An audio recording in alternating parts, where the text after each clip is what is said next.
اور لیکن ہاں یہ ضرور ہے کہ جو سیکیورٹی امبریلا تھی جو hundred of billion dollars golf state دیتے تھے امریکہ کو، اس کے اندر فریکچرنگ ہوئی ہے، اس میں پنکچر ہوا ہے، وہ بھی اس جنگ کے جو نتائج ہوئے ہیں، جو فیوریبل ہوئے ہیں، اسٹریٹجک وکٹری جو ایران کی ہوئی ہے اس میں، تو میں سمجھتا ہوں کہ اسی وجہ سے ڈونلڈ ٹرمپ نے یہ معاہدہ کیا، اسی وجہ سے وہ باعزت طور پہ اس جنگ سے فرار چاہ رہے تھے.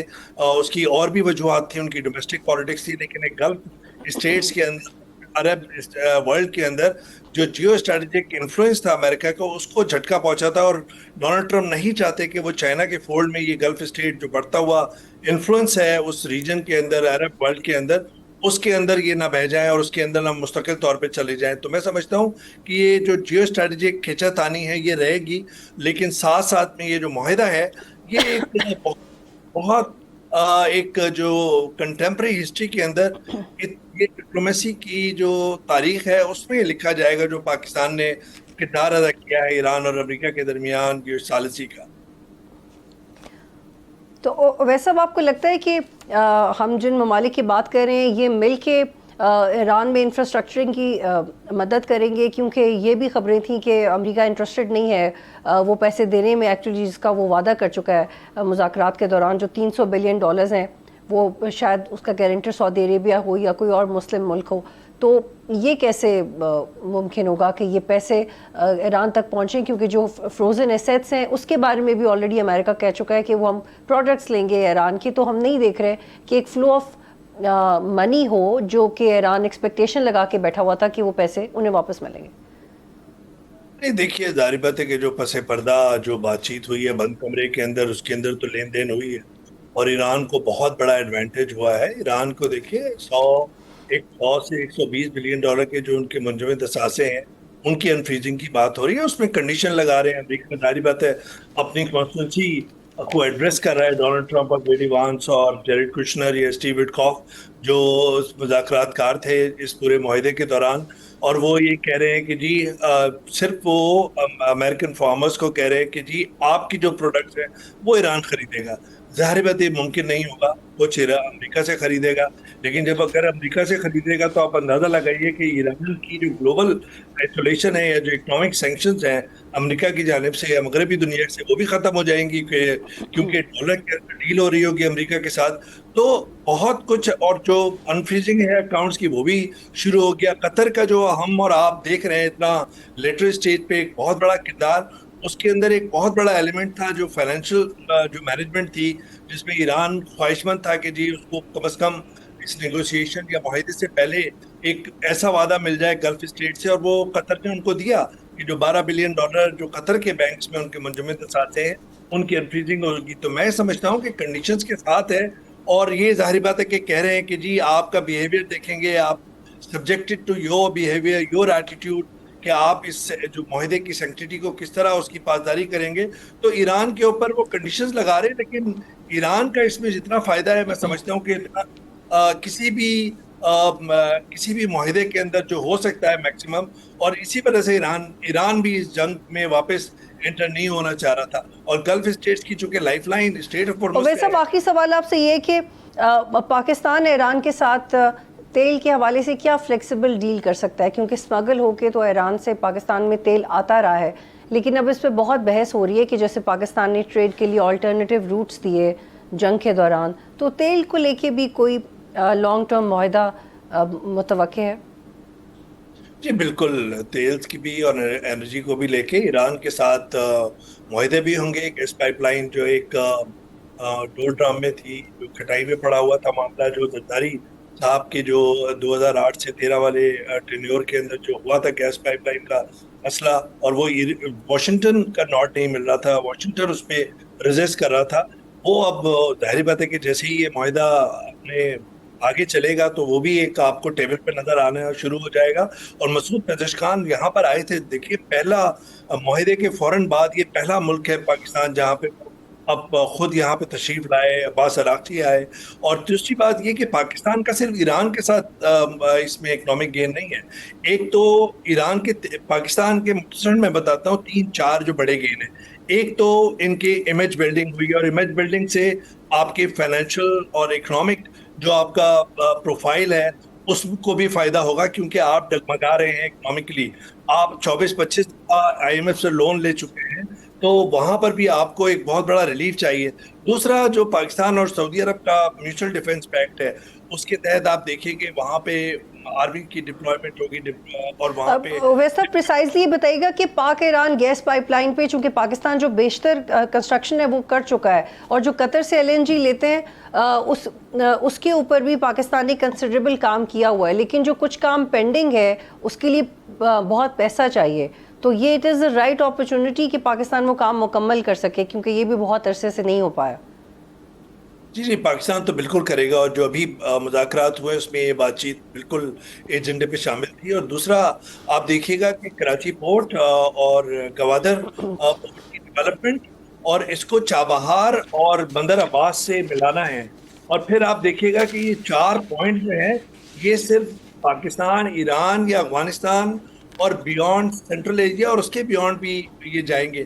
تو مستقبل میں اگر پاکستان نے اپنے کارڈ صحیح کھیلے اور ایران کا یہ معاہدے کی پاسداری رہی، تو میں سمجھتا ہوں کہ پاکستان کے لیے بہت بڑا گین ہے، ان کے امیج کے لیے اور ان کے اکنامک گین کے لیے بھی، اس پورے ریجن کے. بہت شکریہ اویس توحید صاحب، جوائن کر رہے تھے. یہاں پہ ایک بریک لیں گے، پھر واپس آتے ہیں.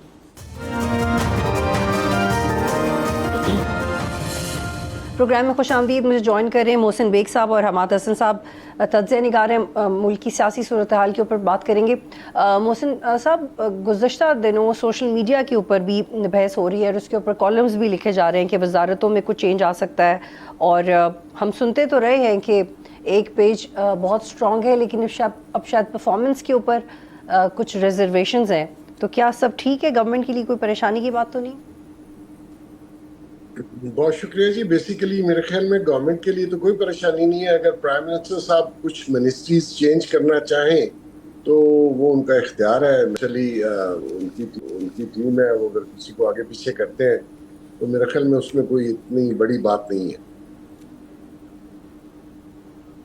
لیکن محسن بیگ صاحب، کیا یہ وہ چینج ہے جو جس کے حوالے سے بہت چہمگوئیاں تھی بہت مہینوں سے کہ اب ہمیں کچھ ایسے کام کرنے والے لوگوں کی ضرورت ہے، ٹیکنوکریٹس کو لانے کی ضرورت ہے، یا ینگ لوگوں کو لانے کی ضرورت ہے، کیونکہ ایک فیڈ بیک تھا کہ اس طرح سے کام نہیں ہو رہا. تو وہ استحقاق تو ضرور ہے وزیر اعظم کا، جب چاہیں کر سکتے ہیں، پر اعتراض بھی بہت ویلڈ تھا. کیا آپ اس سے ایگری کرتے ہیں؟ دیکھیے، بہتر پرفارمنس کی تو ہر وقت ضرورت رہتی ہے. اگر آپ یہ کہیں کہ جی سارا کام ٹیکنوکریٹس کریں گے، تو پارلیمانی جمہوریت میں ٹیکنوکریٹس ہوتے ہیں سرٹن پوسٹ پہ، لیکن وہ یہ نہیں ہے کہ حماد صاحب، میں آپ کی طرف آؤں گی کہ فیصل واڈا بھی یہ تنقید کرتے رہے کہ وزارتوں میں کرپشن ہو رہی ہے، اور نام بھی لیا انہوں نے لوگوں کا، صوبے میں کرپشن ہو رہی ہے، وہ بھی بات کی. اور انصار عباسی نے بھی اپنی رپورٹ میں لکھا کہ جو irregularities ہیں مختلف وزارتوں میں وہ 187 بلین ہے، اور اس کے ایکسپینڈیچر بھی بتایا، اور سندھ کے حوالے سے بھی اسی طرح لکھا جا رہا ہے. تو یہ آپ کو پتہ ہے کہ پاکستان کی جو پولیٹیکل ڈائنامکس ہے، جب ہم دیکھتے ہیں کہ کچھ پولیٹیکل کرپشن کی سٹوریز آتی ہیں تو نیچرلی جو ہمارا سسٹم ہے وہ یہ سوال اٹھاتا ہے کہ اب there is something wrong for the government or the system. آپ اس کو کیسے پرسیو کرتے ہیں؟ دیکھیں، یہ تو پرائم منسٹر کا ثوابدید ہوتا ہے کہ وہ جس کو کابینہ میں شامل کرے یا نکالے، لیکن اس میں بہت سے معاملات کو دیکھنا بھی پڑتا ہے. یعنی ایفیشنسی کو بھی دیکھنا پڑتا ہے، یہ بھی دیکھنا پڑتا ہے کہ کس صوبے کو، کس گروپ کو، کس جماعت کو کیا نمائندگی مل رہی ہے. تو کیا وہ معاملات بیلنس ہیں؟ اگر وہ بیلنس ہے تو اس وقت تو پختونخوا سے صرف امیر مقام منسٹر ہے، اور امیر مقام کا تعلق نارتھ سے ہے یا نشانگاہ سے. لیکن آپ کو ساؤتھ میں یا سینٹرل پختونخوا میں کوئی مضبوط وزیر نظر نہیں آئے گا. گو کہ نوشہرہ سے اختیار ولی، لیکن وہ تو ایک کوارڈینیٹر ہے، وہ الیکٹڈ بھی نہیں ہے. لیکن سمر بلور کا تعلق پشاور سے ہے، اور وہ صوبائی اسمبلی کی ممبر بھی پہلے رہی ہے، آج کل MNA ہے مسلم لیگ کی. لیکن ان کے قربانیوں کی تاریخ کو آپ دیکھ لیں، ان کے شوہر، ان کے سسر، ان کے گھر کے 8 درجن کے قریب لوگ شہید کر دیے گئے تھے، لیکن ان کو کابینہ میں ابھی تک نہیں لیا گیا. امکان یہ تھا کہ پختونوں کی ہمدردی حاصل کرنے کے لیے ان کو کابینہ میں لایا جائے گا، لیکن ابھی تک نہیں لایا گیا. دوسری طرف آپ دیکھیں، ہارون اختر سے بلال اظہر قیانی تک کے لوگ کابینہ میں شامل ہیں، لیکن ان کی کارکردگی کیا ہے؟ کیا ان کے حوالے سے کوئی ایسی پرفارمنس سامنے آئی ہے جس نے مملکت خداداد کو کوئی فائدہ پہنچائے؟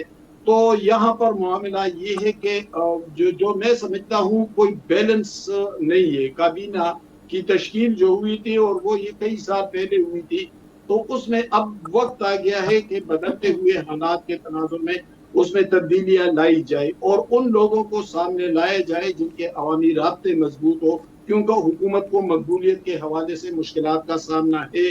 ابھی تک کو مسلم لیگ نون گو کی کئی مرتبہ اقتدار میں رہی، لیکن ان کی مقبولیت کو اس طرح ڈیمیج ہوتے ہم نے پہلے نہیں دیکھا تھا جو اس وقت ہے. محسن صاحب میں سوال اس میں ایڈ کر لیتی ہوں. فیصل واڈا کو کچھ لوگ تو بہت سیریسلی لیتے ہیں جب وہ بات کرتے ہیں، لیکن آپ یو ساؤنڈ کول انف کہ نہیں وزیر اعظم جو کر رہے ہیں وہ سسٹم میں چینج کی بات نہیں ہے، لیکن جو کرپشن رپورٹ ہو رہی ہے محسن صاحب، اس کو لائٹ کیسے لیا جا سکتا ہے؟ اور جو پاکستان کے اس وقت امپریشن بن گیا، ادارے کیوں چاہیں گے کہ اب اس طرح کی کہانیاں سامنے آئیں اور ہم ڈومیسٹکلی سفر کریں؟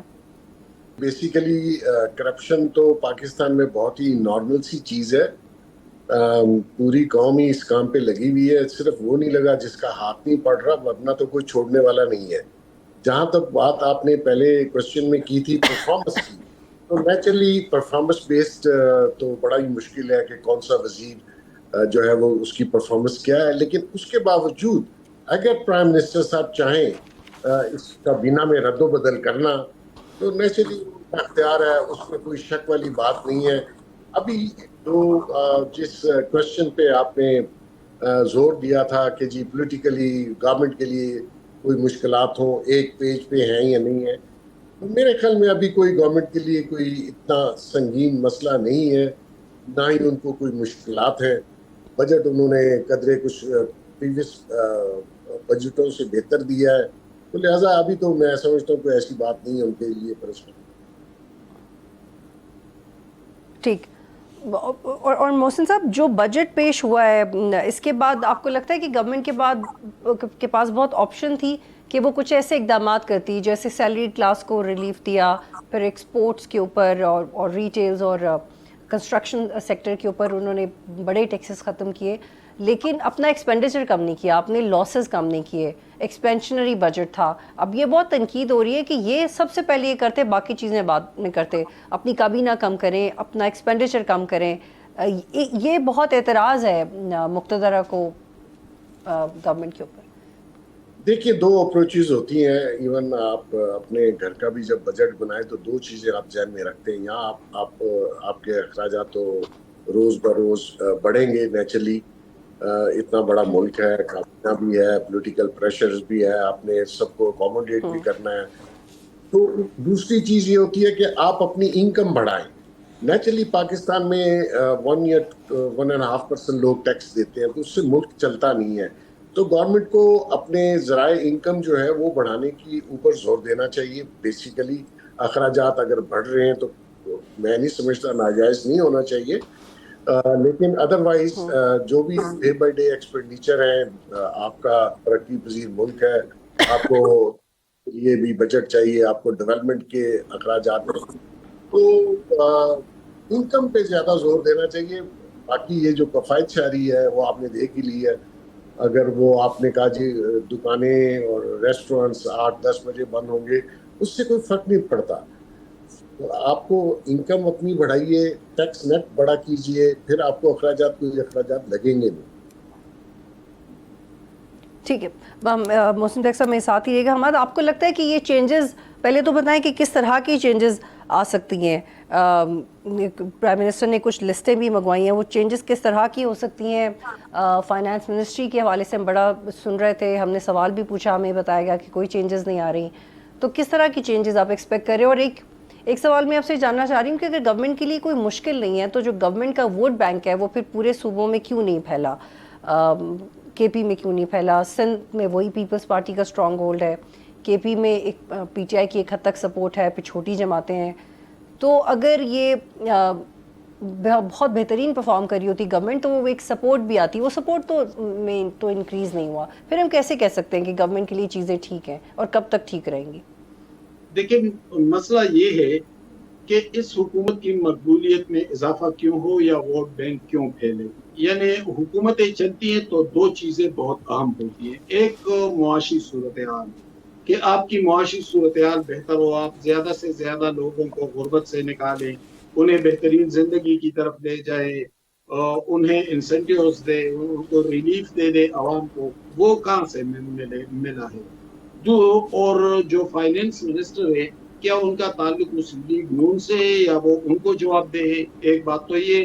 دوسری امن و امان کی صورتحال ہوتی ہے کہ ملک میں امن و امان کی صورتحال بہتر ہو, فضا سازگار ہو, لوگ پرسکون ہو, انڈسٹری لگے اور معاشی صورتحال بہتر ہو جائے, اسی سے منسلک ہوتے ہیں معاملات.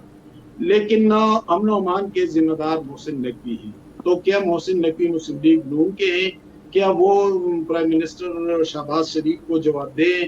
اور امن و امان کی صورتحال آپ دیکھ لیں خیبر پختونخوا میں اور بلوچستان میں کیا صورتحال ہے. حتیٰ کہ پنجاب کے اندر بھی امن و امان کی صورتحال کوئی زیادہ قابل ستائش نہیں ہے. تو جب ان دو چیزوں پر حکومت قابو بھی نہیں پا رہی ہے, جب یہ دونوں معاملات حکومت کے ہاتھ میں بھی نہیں ہے, تو پھر ووٹ بینک کہاں سے پھیلے, مقبولیت میں اضافہ کیسے ہو؟ یہ جو حکومت کی مخالفت ایک سطح پر موجود ہے, طاقتور مخالفت, تو اس کی بڑی وجوہات یہی ہے کہ نہ وہ معاشی طور پر کوئی ریلیف دے سکے عوام کو, نہ وہ امن و امان کی صورتحال کو, گورننس کو بہتر بنا سکے, کیونکہ دونوں وزراء بھی ان کے نہیں ہے. ایک اور زاویے سے بات کرنا چاہ رہی ہوں آپ سے, کہ ایک اور زاویے سے حماد صاحب بات کرنا چاہ رہی ہوں. عمران خان اور بشریٰ بی بی بیرسٹر سیف سے ملنا چاہتے ہیں, کیوں ملنا چاہتے ہیں, اور کیا یہ ملاقات ہو پائے گی؟ کیونکہ پہلے جب پی ٹی آئی میں جو پیورلی پولیٹیکل لوگ ہیں انہوں نے بھی ٹرائی کیا تو ان کو بھی اجازت نہیں ملی, کیونکہ ان کے کولیگز نے ان کے لیے مسائل بنائے. تو اب آپ کو کیوں لگتا ہے کہ یہ ملاقات ہو جائے گی, اینڈ وائی بیرسٹر گوہر؟ بطول میں آپ کو بیرسٹر بریکنگ سیف. دوں گا اس سوال پہ. دیکھیں, بیرسٹر سیف کا تعلق بنیادی طور پر گنڈاپور گروپ سے ہے. جب گنڈاپور چیف منسٹر تھے خیبر پختونخوا کے, تو اس وقت ایک طاقتور مشیر اطلاعات تھے بیرسٹر سیف, اور وہ اڈیالہ کے ساتھ اور اسٹیبلشمنٹ کے درمیان یہ سارے معاملات وہی اسی کے ذریعے کمیونیکیٹ ہوتے رہتے تھے. اب بیرسٹر سیف ملنا چاہتے ہیں اور انہیں ملنا چاہیے بھی. اگر اس ملاقات سے امکانی طور پر ہم بات کر سکتے ہیں کہ عمران خان اور بشریٰ بی بی کو کوئی نہ کوئی ریلیف مل بھی جائے گا, لیکن ان کو ملنے کون نہیں دے رہا ہے. دیکھیں, خیبر پختونخوا میں سہیل افریدی کی حکومت کو بغاوت کا سامنا تھا, 35 ممبران ناراض تھے, لیکن آج وہ 35 ممبران کہاں ہیں؟ ان 35 ممبران کو کس نے پیچھے دھکیلا؟ ان 35 ممبران کو کس نے سہیل افریدی کی حمایت میں موڑ دیا؟ ایک سوال تو یہ ہے, کیا بیرسٹر گوہر اور سہیل افریدی کی محسن نقوی سے ملاقاتیں نہیں ہوئی؟ تسلسل کے ساتھ ملاقاتیں ہوئی, اب بھی ملاقاتیں جاری ہے, اب بھی رابطہ بحال ہے. تو گویا میں تو بحیثیت صحافی یوں سمجھ رہا ہوں کہ بیرسٹر سیف کو ملنے اپنے پارٹی کی طرف سے نہیں دیا جا رہا ہے, کیونکہ پہلے جب گنڈاپور چیف منسٹر تھے خیبر پختونخوا کے, ٹھیک تو ہے, اسی طرح کی حماد صاحب آپ میرے ساتھ رہیے گا. محسن بیگ صاحب, آپ بتائیں کہ اگر یہ ملاقات ہو جاتی ہے, اگر ہم ایزیوم کر لیں کہ یہ ملاقات اگر ہو جاتی ہے, تو اس میں نیا کیا ہوگا؟ کیونکہ ملاقاتیں پہلے بھی ہوتی رہی ہیں, کچھ مانی گئی ہیں, کچھ نہیں مانی گئیں. تو کیا یہ ملاقات گیپ کو ختم کرنے کے لیے ہوگا, اور ایک ریئلائزیشن آ گئی ہے پی ٹی آئی میں بھی اور گورنمنٹ میں بھی کہ کسی بھی طرح بات چیت کو آگے بڑھائیں؟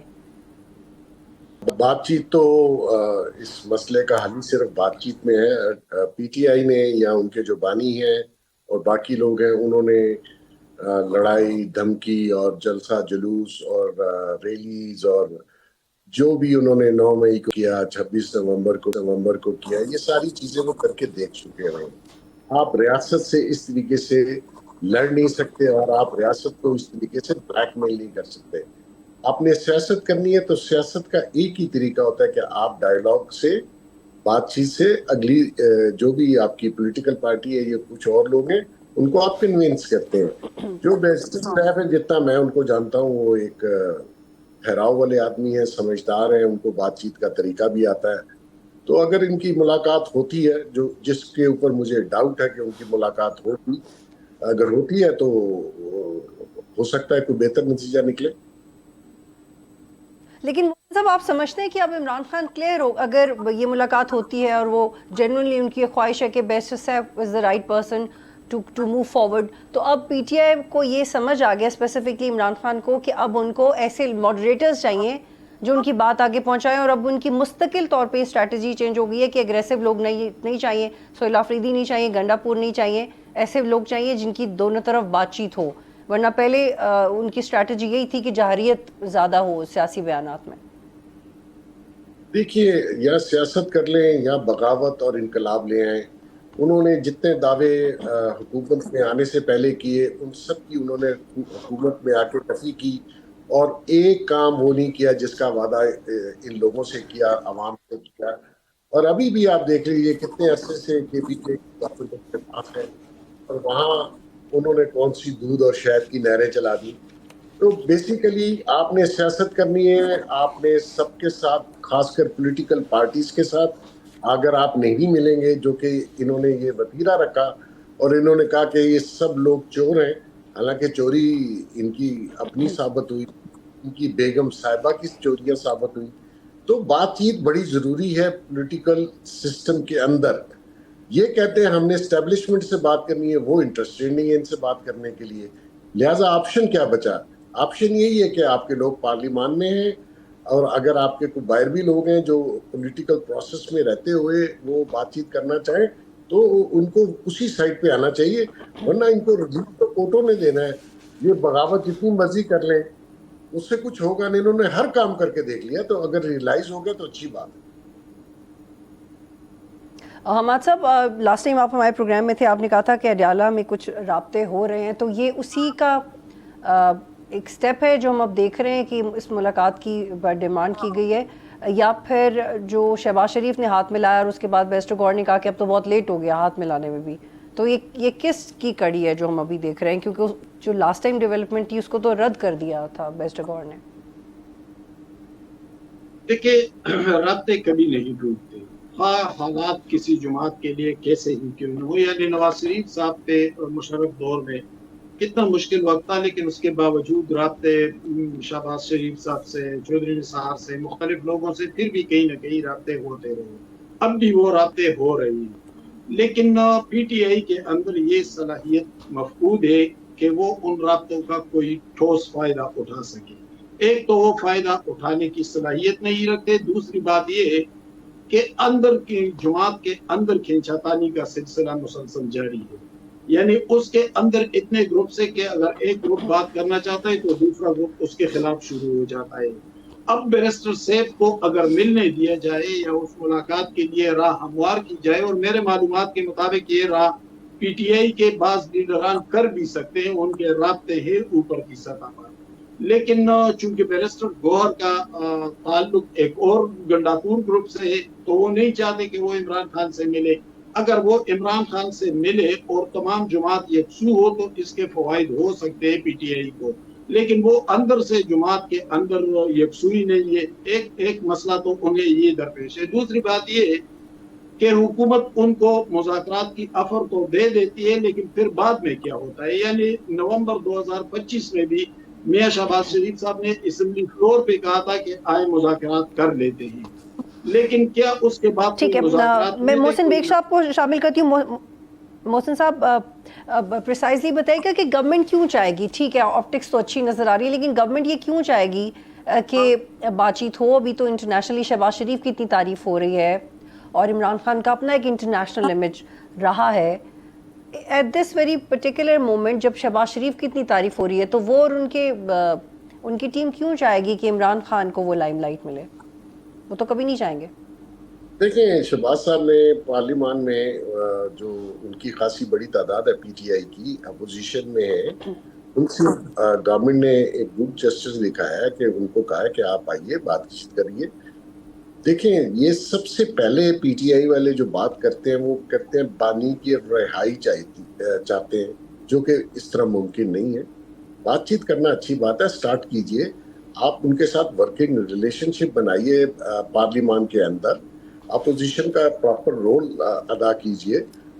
نیچرلی ان کو بھی اسی پاکستان کے لوگوں نے ہی ووٹ دے کے پارلیمان میں بھجوایا ہے، تو ان کو بائیکاٹ کرنا، ہر چیز کی نفی کرنی، ایک ہی پری کنڈیشن ہے کہ جی بانی کو رہا کرے. بھائی بات چیت کر لیجئے کسی سٹیج پہ، شاید وہ موقع بھی آ جائے جو بانی بھی ڈسکشن میں آ جائے گا.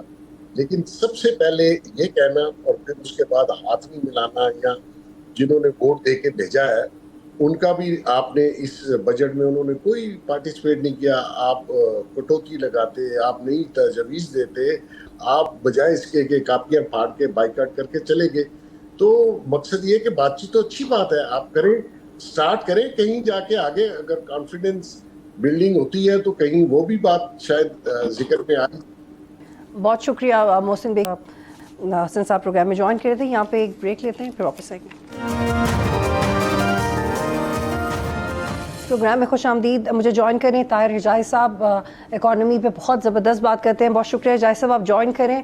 آئل پرائسز کے بارے میں بتائے گا. عوام تو چاہتی ہے کہ 180 روپے پہ آ جائے 1 لیٹر پیٹرول، لیکن ریئلسٹکلی ہمیں کیا ایکسپیکٹ کرنا چاہیے؟ جنگ سے پہلی والی قیمتیں کافی ہوں گی یا مزید اس کے اوپر گنجائش موجود ہے؟ کیونکہ جو لیوی اور دوسرے ٹیکسز ہیں وہ تو ابھی بھی عوام کے اوپر آ رہے ہیں، تو وہ یہ سمجھتے ہیں کہ اگر ان ٹیکسز کو کم کیا جائے تو پرائسز نیچے آ سکتی ہیں.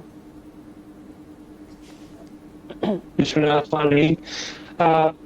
یہ بہت تاریخ کا اہم موڑ ہے جو کہ سینچری میں کبھی ایک دفعہ ہوتا ہے کہ یہ جو حالات دنیا کے موجودہ چینج ہوئے، خاص کر سے ریجن کے، اور اس میں جو پیٹرول پرائسز کی آپ نے بات کی ہے، یہ اس میں بہت اہم اس کا رول ہوگا اگلے 5-10 سال میں پاکستان کی اکانومی کے اوپر، ایران کی اکانومی کے اوپر، سعودی عرب کی اکانومی کے اوپر.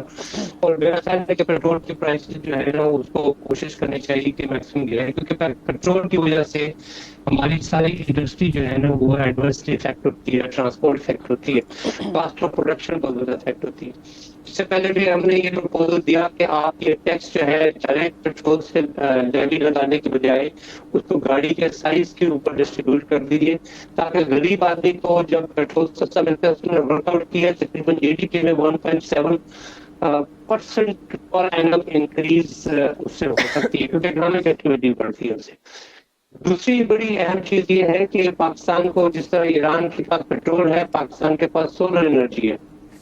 ہم ایکچولی لانگ ٹرم پلاننگ بہت ضروری ہے. اگلے 5 سال میں ہمارا ٹارگٹ ہونا چاہیے کہ ہماری پیٹرول کی کنزمپشن شاید جتنا بھی سستا ملے، اس کی کنزمپشن کو ہم آدھا کریں، اور اپنے لوکل ریسورس جو سولر ہے اس کے اوپر انحصار کریں، اس پہ چینج کریں، اپنی ٹرانسپورٹ کو اس پہ کنورٹ کریں، اپنے گھروں کو کنورٹ کریں، اپنی انڈسٹری کو کنورٹ کریں، اپنے تمام وہ انرجی کے وسائل اس پہ چینج کریں. ہمارا ٹارگٹ ہونا چاہیے کہ 5 سال میں ہم یہ پیٹرول کی جو امپورٹ ہے اس کو آدھے پہ لے آئیں. تو یہ بیسیکلی ایک اسٹریٹجی ہے جو بہت سوچنے والی ہے اور اس کے اوپر کام کرنا چاہیے. اور طاہر صاحب، جو آئل انڈسٹری اور اوگرا کے درمیان مس کوآرڈینیشن ہے، آئل انڈسٹری کہتی رہی کہ حساب بھی غلط لگایا، لیکن جنگ کے دوران ان کمپنیز نے منافع بھی بہت کمایا. تو پھر یہ، اور یہ بہت پہلے سے، بہت سالوں سے ہم یہ سنتے ہیں، کبھی اوگرا پہ الزام ہو جاتا ہے، کبھی انہیں پتہ، وہ کہتے ہیں تو انہوں نے تو انکلوسیولی کر لیا. تو اب کس کی رسپانسبلٹی ہے to check out the prices? دیکھیے ریسپانسبلٹی تو اوگرا کی ہے بیسیکلی، کیونکہ اوگرا کا مقصد یہ ہے. لیکن میں آپ کو فرینکلی بتاتا ہوں کہ آئی ہیو بڑی کلوزلی دیکھا ہے کہ اوگرا کے اندر جو پروفیشنلزم نہیں ہے بلکہ وہاں میں بزنس چل رہا ہے. اب بات یہ ہے کہ آپ کو پتہ ہے کہ پیٹرول کی قیمت میں اگر 1 پیسہ جو ہے اگر وہ ادھر سے ادھر ہو تو وہ لاکھوں کروڑوں اربوں روپے بن جاتا ہے، کیونکہ یہ بہت بڑی ایک ٹرانزیکشن ہوتی ہے. اس وجہ سے میرے خیال میں گورنمنٹ کو اوگرا کے اوپر بھی نظر رکھنی چاہیے، گورنمنٹ کو پیٹرول پمپوں پہ نظر رکھنی چاہیے، کیونکہ میں نے یہ بھی دیکھا ہے ریسنٹلی کافی اخباروں میں بھی آیا ہے، مختلف پیٹرول پمپ جو ہے وہ پیٹرول کم دیتے ہیں. تو یہ ایک بہت بڑی چوری ہے جو نیشنل لیول پہ ہو رہی ہے، جس سے عوام ڈائریکٹلی افیکٹ ہو رہے ہیں. تو یہ تو بیسیکلی حکومت کی ذمہ داری ہے کہ وہ اس کو بڑی سختی سے کرے، اور جن پیٹرول کمپنیوں کو یہ پتہ چلے کہ وہ پیٹرول چوری کر رہے ہیں اور لوگوں کو کم دے دیں، وہ پیٹرول پمپوں کے لائسنس منسوخ کریں، تاکہ اس کو ہم ایک فیئر عوام میں دیکھیں.